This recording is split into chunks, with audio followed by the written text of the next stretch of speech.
ایک بچہ آ گیا، یتیم بچہ. اس نے آ کے عرض کی حضور 3 گھر میں افراد ہیں، میں، میری بہن اور میری بیوہ ماں.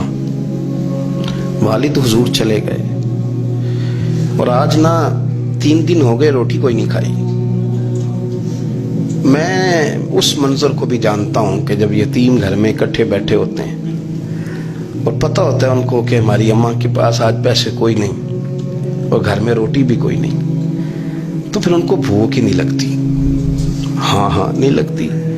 اماں پوچھتی ہے پتر روٹی کھانی ہے؟ نہیں میں تو سویرے جو کھایا تھا وہ ہضم ہی نہیں ہوا.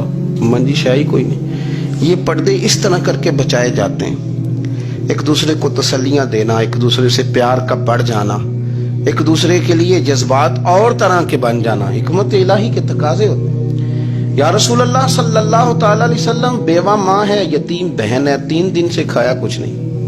قربان جائیں وہ گھر جہاں سے کائنات کھاتی ہے ساری.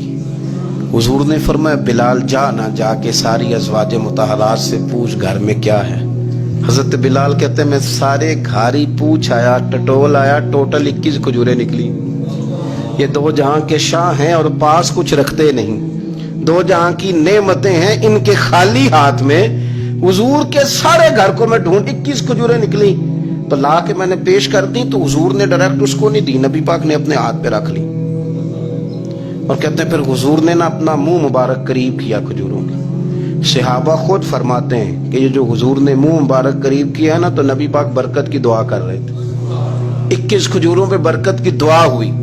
حضور نے اس بچے کو بلایا، تھپکی دی، فرمایا لے جا 7 تیری 7 تیری بہن کی. انہیں معمولی نہ سمجھنا ہو تو حضرت بلال کہتے ہیں حضور 3 بھی دے دینا کبھی تو 30 سال ختم ہی نہیں ہوتی. 30 سال گزر جاتے ہیں، نکالتے رہو کھاتے رہو، ختم ہی نہیں ہوتی. حضرت سیدنا ابو ہریرہ رضی اللہ تعالیٰ عنہ فرماتے ہیں حضور نے فرمایا 7 تیری، 7 تیری بہن کی، 7 تیری والدہ کی، اور 7 حضور نے اور بھی تلقین فرمائی. فرمایا ایک سویرے کھایا کرنا، ایک شام کو کھایا کرنا. یہ لے جا. حضرت سیدنا بلال حبشی کہتے ہیں رضی اللہ تعالیٰ عنہ کہ بچہ لے کے جب باہر نکلا تو حضرت سیدنا معاذ ابن جبل دوڑ کے گئے اور جا کے بچے کے سر پہ شفقت سے ہاتھ پھیرا. کا فکر نہ کرنا، رب کریم تجھے بہترین سرپرست عطا کرے گا، پتر پریشان نہ ہونا، اللہ تیری مدد کرے گا. صرف حوصلہ دیا، سر پہ دست شفقت پھیرا. بچہ چلا گیا تو حضور نے فرمایا معاذ ادھر آؤ نا ذرا.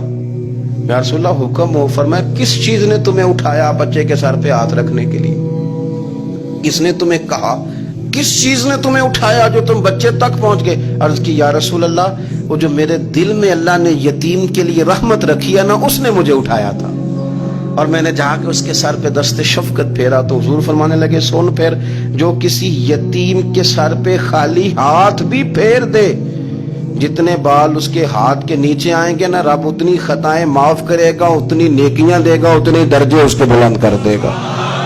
خالی دست شفقت ہی پھیر دے. دینا دلانا تو بعد کی بات ہے، اس کا خیال رکھنا. تو یہ جو ہمارے مدارس ہیں نا، ان میں اکثر بچے غریب ہوتے ہیں، لیکن کچھ بچے تگڑے گھروں کے بھی ہوتے ہیں، مالدار گھروں کے بھی ہوتے ہیں. اس میں اگر کوئی ایسا بچہ آ بھی جاتا ہے نا جو یتیم ہے، کمزور ہے، تو وہ اپنے آپ کو محسوس نہیں کرتا کمزور، کیونکہ وہ یہ نہیں سمجھتا کہ میں یتیم خانے میں آیا ہوں. اس کے ذہن میں مائنڈ سیٹ یہ ہوتا ہے کہ میں مدرسے میں آیا ہوں اور میں پڑھنے کے لیے آیا ہوں. اور چونکہ وہ کچھ وزادار بچے، مالدار بچوں کے ساتھ وقت گزارتا ہے، اسی دسترخوان پہ بیٹھ کے کھاتا ہے، اسی کلاس میں سب کے ساتھ بیٹھ کے پڑھتا ہے، تو اس کی عزت نفس مجروح ہونے کی بجائے طاقت پکڑتی. وہ برابری کی سطح پہ جب آتا ہے تو اسے محسوس ہوتا ہے کہ مجھے عزت دی جا رہی. اس لیے مدارس اسلامیہ میری نظر سب سے مضبوط جگہ ہیں جہاں مساکین کی، یتیموں کی، غریبوں کی صحیح معنوں میں کفالت بھی ہوتی ہے، تعلیم بھی ہوتی ہے، عزت بھی ہوتی ہے، تربیت بھی ہوتی ہے.